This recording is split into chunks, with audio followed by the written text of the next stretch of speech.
Amém, glória a Deus. Paz do Senhor, queridos.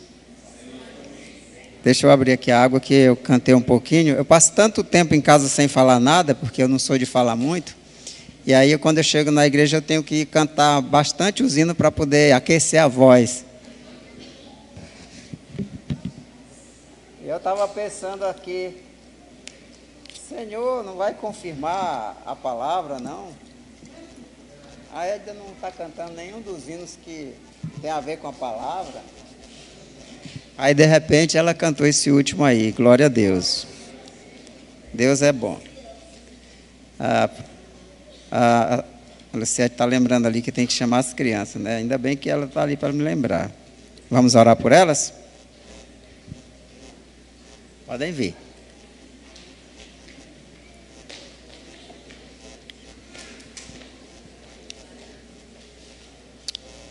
Vamos orar? Paizinho querido, aqui estão, Senhor, os teus cordeirinhos, essas crianças amadas por cada um de nós, pelos seus pais, e que nesta noite, Senhor Deus, estarão recebendo uma palavra específica para elas, ó Deus, que tu, Senhor Deus, ministre aos seus corações, como também, Senhor, ministre aos nossos corações que estaremos aqui na nave do templo. Em nome de Jesus nós te pedimos e agradecemos. Amém. Amém. Podem ir. Efésios capítulo 6, nós vamos ler a partir do versículo de número 10.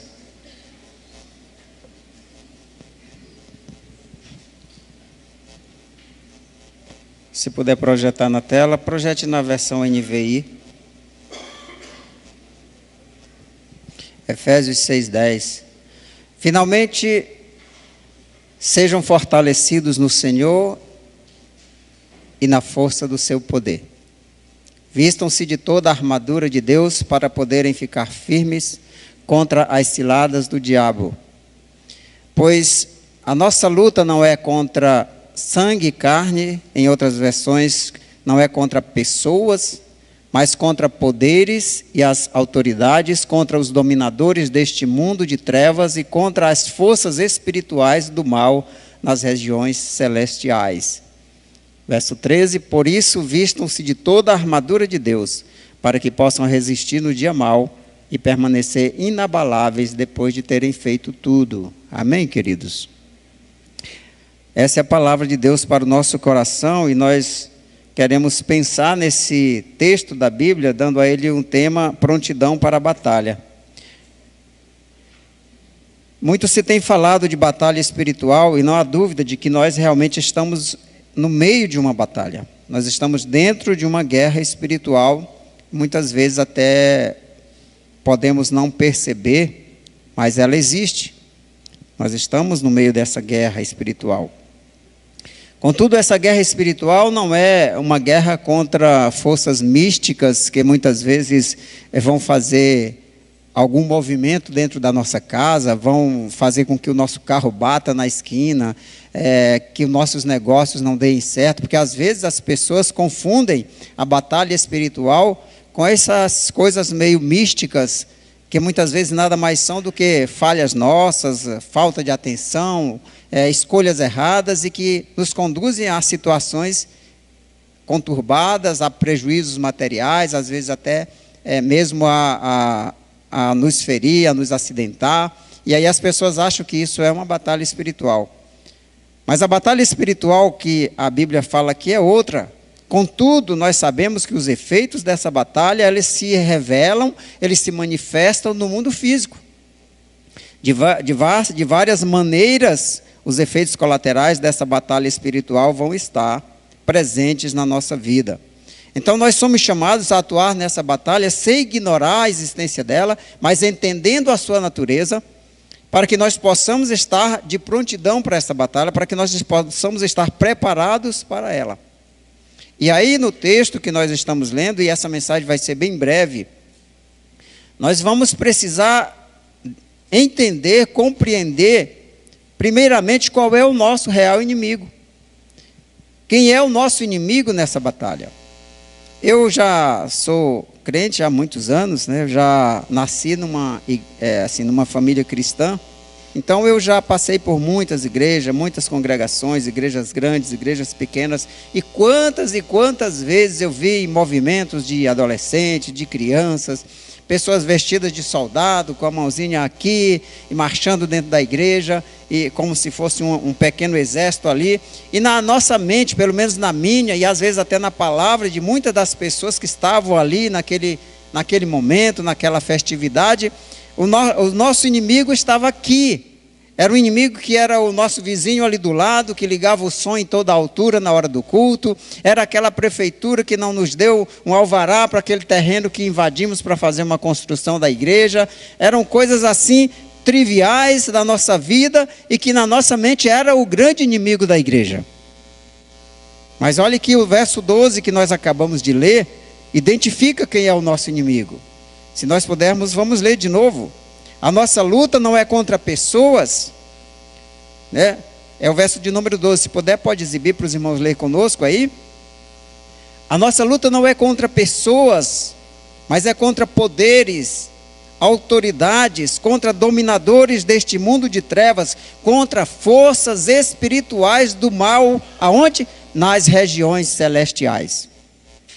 Nas regiões celestiais. Nós estamos em guerra contra forças espirituais, queridos. E aí nós não podemos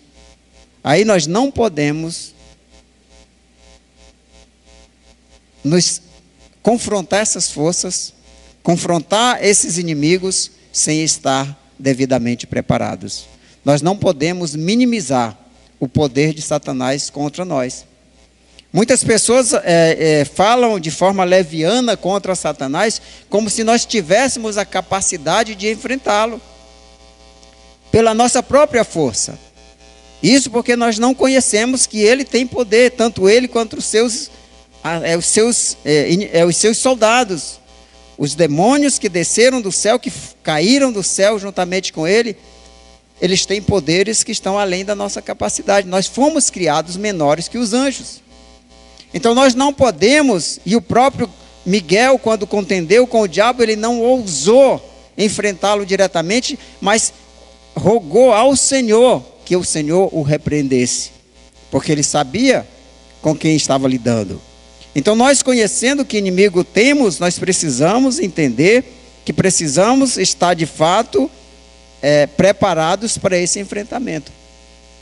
Essa batalha espiritual nós precisamos estar preparados para ela, para que a gente não possa ser pegos de surpresa. Jesus nos alerta que nós devemos discernir o tempo. O livro lá de Salomão, o Eclesiastes, diz que nós devemos compreender que existe tempo para tudo.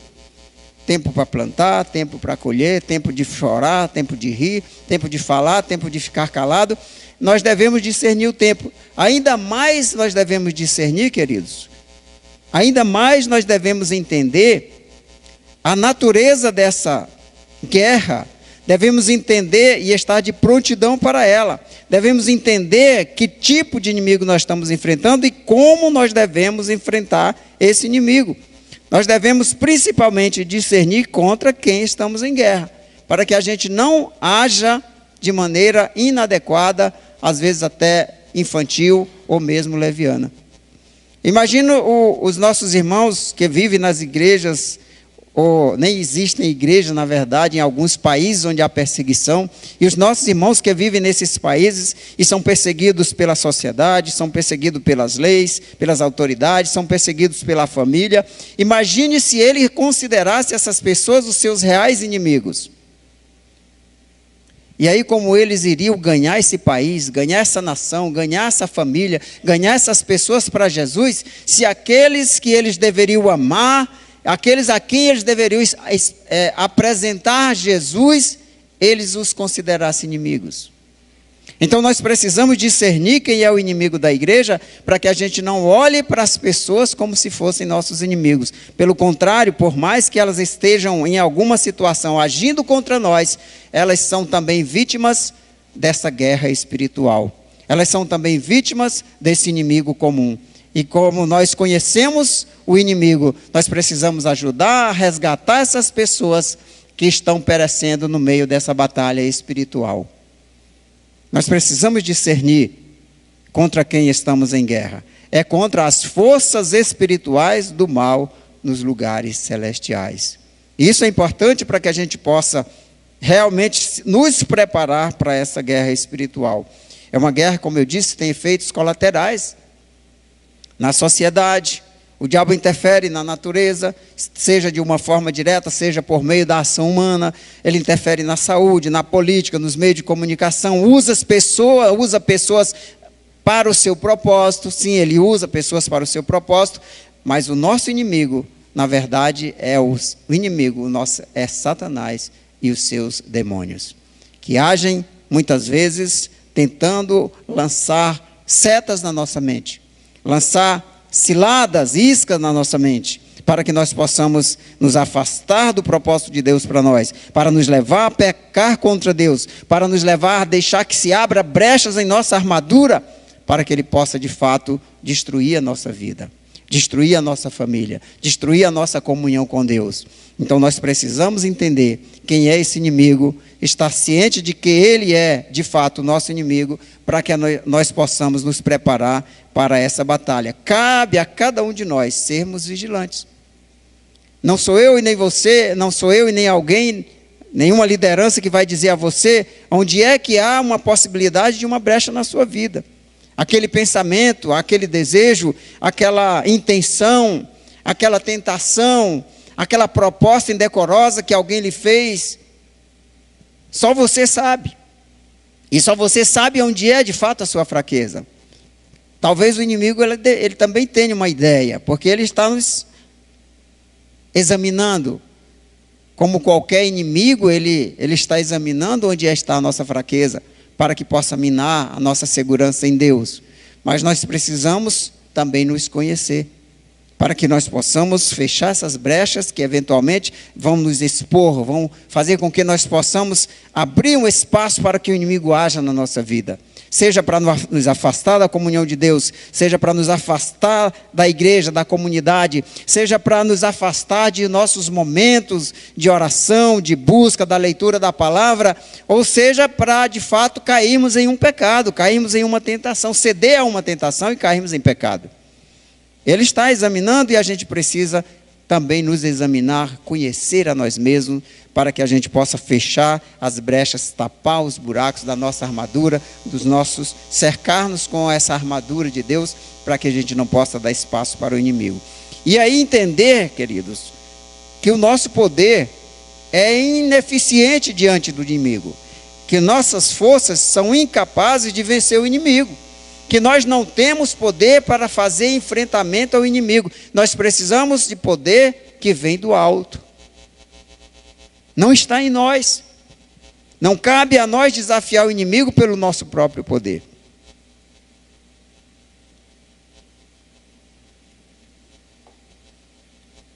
Nós estamos aí há quase um ano vendo Israel cercado de inimigos, sofrendo ataques de todos os lados das suas fronteiras e resistindo bravamente. Não sei se cabe aqui dizer, mas eu acho que todos nós estamos acompanhando as notícias. Israel nunca atacou nesses últimos meses desse ano aí nenhum país como se fosse seu inimigo. Israel sempre se defendeu dos ataques. E quando ele atacou algum ponto, ele atacou pessoas especificamente para combater de forma cirúrgica os seus inimigos, para impedir que isso que está acontecendo ali aconteça de uma forma maior, de uma forma global, de uma forma que venha deflagrar-se uma terceira guerra mundial. Porque Israel conhece o seu inimigo. Nós também precisamos conhecer quem é o nosso inimigo. Identificar quem é o nosso inimigo para que a gente possa saber exatamente como agir. E aí, a gente vê que Israel tem um poderio bélico muito grande, uma capacidade de defesa muito grande. Não é fácil você ficar um ano inteiro se defendendo de quem está lhe atacando e não ser atingido. Serviço de inteligência, serviço bélico, capacidade tecnológica, Mas eu fico pensando que, de fato, o verdadeiro guardião de Israel não é o Iron Dome, não é a tecnologia, não é o seu serviço de inteligência Mossad. É porque Deus tem uma promessa para Israel e Deus vai preservar um remanescente de Israel até a volta de Jesus. Então nós precisamos saber que a nossa força, a nossa segurança, o nosso Redentor, o nosso general, aquele que nos guarda, que nos defende, é o Senhor Jesus. E é por isso que Paulo falando a Timóteo diz: portanto, meu filho, fortifique-se na graça que há em Cristo Jesus. A nossa fortaleza, a nossa segurança é a graça de Jesus na nossa vida. Aleluia. A nossa submissão à vontade de Deus, a nossa submissão ao nosso Deus, essa é a nossa maior fonte de segurança. Nós precisamos, portanto, nos submeter a Deus para que nós possamos fazer frente a essa batalha espiritual. Então não é pela minha força, não é pelo meu jejum, não é porque eu leio a Bíblia, não é porque eu canto meus 5 hinos de noite antes de dormir, não é pelos meus rituais, mas é por causa da graça de Jesus na minha vida, é porque Deus tem me dado graça para vencer. Aleluia. Exiba para nós aí Tiago 4,7, por favor. Portanto, submetam-se a Deus, resistam ao diabo e ele fugirá de vós. Aleluia. Então veja, amados, que a nossa vitória não está na nossa capacidade de fazer frente ao inimigo, mas na nossa capacidade de nos submetermos a Deus. A nossa capacidade de deixar de lado o nosso ego, a nossa arrogância, a nossa prepotência e nos submeter a Deus para que a vitória venha até nós. Aleluia. Há muitas histórias de reis de Israel que se curvaram diante de Deus, que reconheceram a sua incapacidade, que reconheceram que não tinham forças para vencer a batalha, e Deus chega para ele e diz: não se preocupe, porque essa batalha é minha, a vitória é sua, mas eu que vou lutar por você. Aleluia. Isso é maravilhoso, amados, saber que, embora nós não tenhamos nenhuma força, diante das grandes batalhas que tenhamos que enfrentar, nós temos um Deus que luta por nós. Nós temos um Deus que garante a nós a vitória contra todos esses inimigos. Aleluia. E aí eu posso até extrapolar um pouco dessa batalha espiritual e irmos para o campo das necessidades, das nossas lutas diárias, dos nossos dilemas, das nossas preocupações, e dizer que Deus também está conosco nessas batalhas menores do nosso dia a dia, da nossa vida. Deus também é aquele que nos garante a vitória. Aleluia. É Ele que está conosco em cada uma dessas batalhas para nos garantir essa vitória. Aleluia. Mas contra essa batalha espiritual, queridos, contra esse inimigo que é poderoso, embora nós saibamos que o poder que vem do alto, é o poder de Deus na nossa vida, é a graça do Senhor na nossa vida, nós precisamos saber como nos proteger. Nós precisamos entender que nós temos a necessidade de nos proteger para essa batalha. E aí é o texto que nós lemos. O texto diz assim: revesti-vos de toda a armadura de Deus para que possais estar firmes contra as astutas ciladas do diabo. Na versão que estou lendo aqui, na versão Almeida, diz contra as astutas ciladas do diabo. Nós precisamos entender que nós precisamos dessa armadura. No verso 13 diz: portanto, tomai toda a armadura de Deus para que possais resistir no dia mau. Aleluia. Precisamos nos proteger desse inimigo que nos cerca, que nos ataca. Então nós precisamos entender que nós temos essa necessidade. Não podemos estar vulneráveis, desapercebidos, para não sermos apanhados de surpresa. E o diabo, queridos, ele é sutil. Ele está aí há milênios conhecendo o ser humano. Ele conhece você mais do que você mesmo se conhece. Ele sabe as suas fraquezas. Ele tem ideias de como pode lhe vencer, de como pode minar as suas forças, a sua proteção. tentar destruir, abrir brecha na sua armadura. O texto, na versão Almeida, fala astutas ciladas. Ou seja, ele arma ciladas contra nós.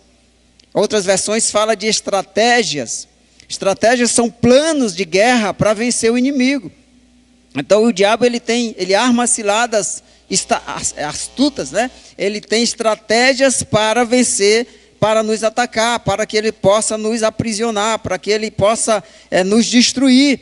Ele vai tentar usar pessoas, fatos, ideias que serão insufladas na nossa mente, no nosso coração, para nos desviar da palavra, nos desviar da vontade de Deus. Ele vai armar ciladas para a gente apanhar as nossas mentes em laços, para que nós possamos cair, para que nós possamos desanimar, para que nós possamos enfraquecer, para que nós possamos esfriar. Ele vai usar de estratégias,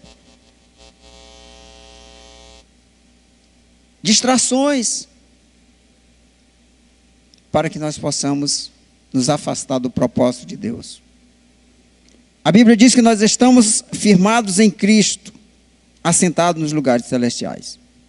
O diabo não pode ir lá, mas ele pode nos seduzir a sair da nossa posição.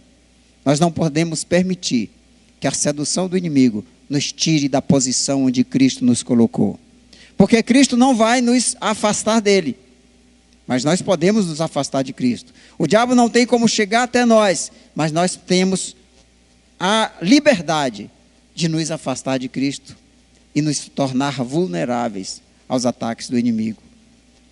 Então nós devemos evitar as distrações. O pastor Edésio falou aqui de um texto de Paulo a Timóteo, ou foi aos Coríntios, né?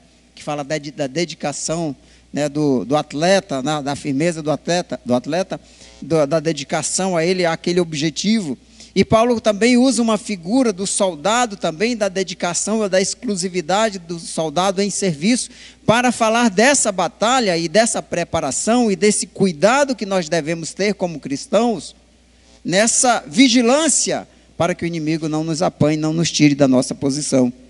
Por isso eu digo e repito, precisamos evitar as distrações que tenderão a nos afastar da nossa posição em Cristo Jesus. Por favor, exiba aí para nós 2 Timóteo capítulo 2, versículo 4. Portanto, você, meu filho, fortifique-se na graça que há em Cristo Jesus. Eu acho que eu citei errado a referência. Isso aí é o 1. Não, é 4 que eu pedi, né? É 4. 2 Timóteo 2, 4. Mais um. Agora. Nenhum soldado se deixa envolver pelos negócios da vida civil para poder agradar aquele que o alistou. Então Paulo ele usa essa figura do soldado para deixar claro que é preciso haver um foco.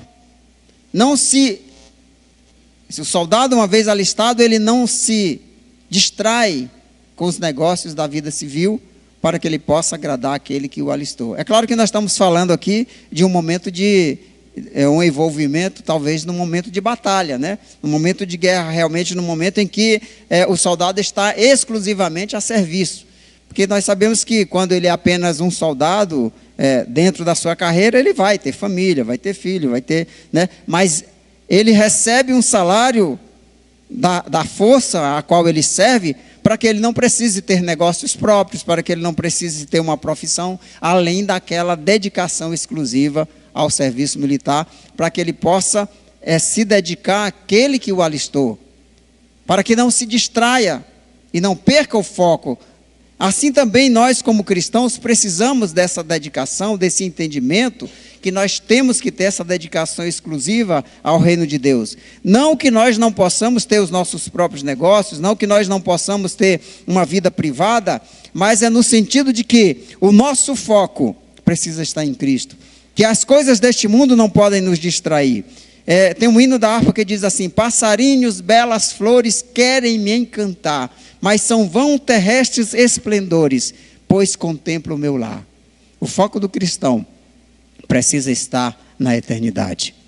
Embora nós possamos olhar as coisas que estão aqui, até mesmo nos admirarmos, nós contemplarmos a beleza do que Deus tem para nós aqui, desfrutarmos da vida boa que Deus nos der aqui, termos um bom emprego, uma boa moradia, desfrutarmos daquilo que Deus colocar em nossas mãos, nada disso pode nos distrair e tirar o nosso foco da nossa vida eterna, daquele momento, daquilo que nós estamos vivendo, daquele momento em que um dia nós estaremos na presença do Senhor para sempre com o Senhor. E para isso nós precisamos estar sempre de prontidão, para que a gente não venha ceder espaço nessa guerra espiritual que nós vivenciamos aqui. Amém, queridos? Pedro também falando lá na sua primeira carta, capítulo 5, verso 8, por favor, exiba, ele diz que quem está no campo de batalha não pode se dar ao luxo de se distrair, de ser relaxado. Estejam alertas e vigiem. O diabo, adversário de vocês, ronda como leão, rugindo, procurando a quem possa devorar. Então ele é um inimigo que ele está o tempo todo procurando espaço para nos atacar. O tempo todo procurando brecha para nos distrair, para encontrar uma maneira de nos derrubar. Aí o texto, inclusive, é muito forte, procurando a quem devorar. Ou seja, ele não vai ter pena, ele não vai ter piedade, ele não vai relevar. Se ele conseguir abrir um espaço na nossa vida, ele vai destruir a nossa vida. E quantas vezes nós vemos vidas destruídas, casamentos destruídos, negócios destruídos, porque as pessoas não vigiaram e deixaram que o inimigo pudesse fazer um ninho dentro da mente, da sua cabeça, e eles acabaram cedendo, caindo, pecando, se afastando de Deus, se afastando do propósito de Deus para eles, e tiveram as suas vidas destruídas. O diabo não vai brincar, querido, o diabo não brinca de ser diabo. Ele sabe que está em guerra, e ele sabe que tem pouco tempo. Então qualquer espaço que nós dermos, ele vai agir. Então nós precisamos ter cuidado, porque ele é muito sutil. Ele é muito sutil, e ele está atuando em todas as esferas da sociedade. Eu estava vendo esses dias uma produção japonesa para 12 anos na Netflix. Eu já nem estou mais assistindo nada para 16 anos, porque já não dá mais. Mas eu estava vendo uma para 12 anos. E aí, de uma forma bastante tranquila, bastante simples, bastante normal, um casal homossexual. Coisa mais normal ali. Parecia assim, tal. Aí do nada, de repente, está lá o noivo de mão dadas com a noiva, conversando, porque ele tinha se encontrado com ela, porque ele estava trabalhando longe dela, estava em outra cidade, e vem ali de mão dadas e tal. Ele disse, pois é, quando eu estou estressado, então aí eu vou ver pornografia. Ela olha para ele, você assiste pornô? E aí, sim, mas aí e tal, aí continua a conversa. Do nada, assim, ele fala para ela que pornografia é a maneira que ele usa para se distrair, e ela nem se admira disso. Então, para você ver a sutileza do inimigo, como é que ele está agindo para destruir as vidas. Quantas vidas hoje, a própria psicologia, os próprios profissionais da saúde sabem o perigo e a capacidade destrutiva da pornografia, e você vê uma cena dessa numa produção para 12 anos. Então o inimigo, ele não brinca de ser inimigo, ele é inimigo de verdade, e ele está agindo, e onde ele encontrar espaço, ele vai atuar. Então nós não podemos ser desapercebidos, ser relaxados. Essas coisas assim, como essa que eu digo aqui, e tantas outras que nem vale a pena citar, estão em todo lugar, queridos, procurando achar um espaço na nossa mente para fazer com que nós possamos degenerar espiritualmente, enfraquecer espiritualmente, sermos destruídos espiritualmente.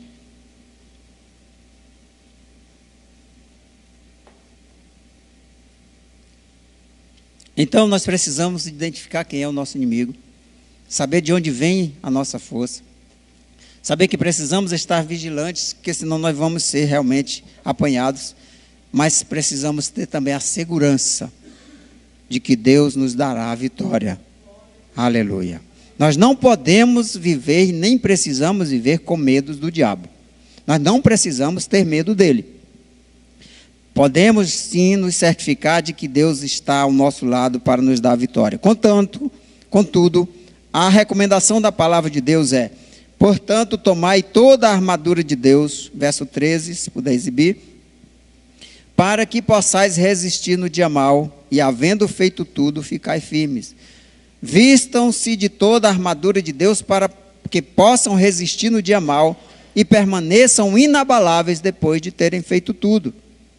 Queridos, uma coisa que me chama a atenção nesse texto é que ele fala que a gente precisa dessa armadura para poder resistir no dia mau. Não diz da possibilidade desse dia mau chegar. Fala como se isso seja, como isto sendo uma verdade inexorável. O dia mau vai chegar. Em qualquer um de nós pode em algum momento ter um dia mau. E esse dia mau não é só uma enfermidade, não é só a perda de um emprego, não só é a falta de alguma coisa importante na nossa vida, não é a morte de um familiar. O dia mau muitas vezes é aquele dia que você acordou mal-humorado e que você esqueceu quem você é como cristão. Eu lembro que um dia eu estava indo para o trabalho com um colega, de carona com um colega, e ele diminuiu um pouquinho a velocidade na rotatória para deixar passar uma bicicleta. Rapaz, a pessoa que estava atrás dele ficou furioso. E aí ficou tentando de todas as formas fazer com que o meu colega batesse no carro dele. E aí o meu colega também, o sangue subiu, e aí foi um cortando o outro e o outro cortando um. Daqui a pouco eu vi o cara saiu lá da terceira faixa, cortando na frente de todo mundo, freou na frente do meu colega assim. Aí eu vi que ele agora ia bater mesmo na traseira do carro do cara. Eu digo, calma, rapaz. Tu não sabe como é que essa pessoa acordou. Talvez ele acordou hoje, pensando até mesmo talvez em suicídio. Ele está querendo morrer ou matar hoje. Calma, rapaz. Às vezes o dia mau, querido, é simplesmente um problema no trânsito. Mas nós devemos estar revestidos, devemos estar vestidos dessa armadura de Deus, para que a gente possa resistir no dia mau. Qualquer que seja esse dia mau, qualquer que seja a maneira como ele virá. Mas a luta é certa, queridos, a luta virá. A luta virá. Mas a gente precisa estar revestido da armadura de Deus. Paulo ainda a Timóteo, no capítulo 3 desse mesmo, 2 Timóteo desse mesmo capítulo 2 que nós vimos aí, o verso 1 e o 4, ele diz no verso 3 o seguinte: suporte comigo os sofrimentos como bom soldado de Cristo. Então os sofrimentos virão, as lutas virão, mas nós devemos suportá-la como um bom soldado de Cristo. Devemos estar preparados para esses embates, para essas lutas, antecipadamente nos capacitando, vestindo essa armadura e ficando firmes na nossa posição. Precisamos estar preparados antecipadamente para não sermos apanhados de surpresa, mas também a vitória é garantida. Louvado seja o nome do Senhor. Porque o verso termina dizendo, para que possam resistir, voltando lá ao verso 13, para que possam resistir no dia mau e permanecer inabaláveis. Olha só que maravilha. Permanecer inabaláveis depois de terem feito tudo. Então há uma promessa da parte de Deus que nós não seremos abalados. Nós poderemos permanecer inabaláveis uma vez que nós estamos firmados em Cristo, vestindo a armadura. Precisamos ter feito tudo. Estar com a armadura. Ficar na nossa posição. Para que nós possamos permanecer inabaláveis. E os irmãos sabem, seguindo esse texto, qual é a armadura. É o cinto da verdade. Jesus é a verdade, a sua palavra é a verdade. A verdade nos sustenta, queridos. A couraça da justiça, nós já fomos justificados por Cristo. Não há nenhuma condenação para os que estão em Cristo Jesus, porque a justiça de Cristo já está sobre a nossa vida, que nos livra da ira futura, que nos traz paz ao coração. Sabemos que fomos chamados, justificados por Jesus. Nós não temos mais o que temer. Jesus é a nossa justiça, calçados com os pés do Evangelho da paz. Queridos, nós precisamos dedicar nossa vida para anunciar o Evangelho da paz, para anunciar a salvação em Cristo Jesus, para entender que as pessoas são também vítimas dessa batalha, dessa guerra, e levar a eles também a esperança da salvação. O escudo da fé, que nos protege da dúvida, que nos protege de qualquer outra doutrina, que nos protege de qualquer coisa que possa nos desviar da fé em Cristo Jesus. O escudo da fé protege a nossa mente, para que nós possamos também, usando a fé, usando a nossa confiança em Deus, a nossa capacidade de confiar naquele que cuida de nós, saber que Ele cuida até mesmo das coisas pequenas, das coisas simples, para que a gente não se abale com coisa pouca. Jesus disse assim, Olha, o Pai cuida dos passarinhos, Ele cuida das flores. Como é que você vai ficar se abalando por coisa pouca? O Senhor cuida de você. Então o escudo da fé nos protege também nesse sentido. O capacete da salvação, que nos dá segurança em Cristo Jesus, que protege a nossa mente, a nossa cabeça dessas setas malignas que muitas vezes tentam prejudicar o nosso entendimento, cegar o nosso entendimento, colocar informações erradas, pensamentos errados, entendimento errado. Mas nós também precisamos proteger essa mente com o capacete da salvação. E quando estamos protegidos pelo capacete da salvação, estamos também guardados debaixo das asas do Altíssimo, nos lugares celestiais, assentados nos lugares celestiais. Eu lembro que sempre que eu via esse versículo, ouvia alguém pregando sobre esse versículo, assentado nos lugares celestiais, eu ainda criança, ainda adolescente, sei lá, eu me imaginava sentado num muro bem alto, os cachorros tentando me atacar. Eu já fui mordido de cachorro 3 vezes, tá? Os cachorros tentando me atacar e eu balançando as pernas lá, tranquilo, porque eu estava sentado num lugar bem alto, né? Então assim, quando falava assentado nos lugares celestiais em Cristo Jesus, eu ficava pensando assim, os cachorros aqui não me alcançam. Mas o inimigo ali não me alcança. Nós estamos assentados nos lugares celestiais em Cristo Jesus. Manter-se firme, querido. Manter focado. Manter vigilante. Estar vestido de toda a armadura de Deus e ficar firme. Sabendo que a vitória é nossa por Cristo Jesus. Eu não queria terminar essa mensagem sem fazer um fechamento, uma conclusão. Mas eu não queria fazer isso com minhas palavras. Eu queria fazer isso com as palavras de Paulo.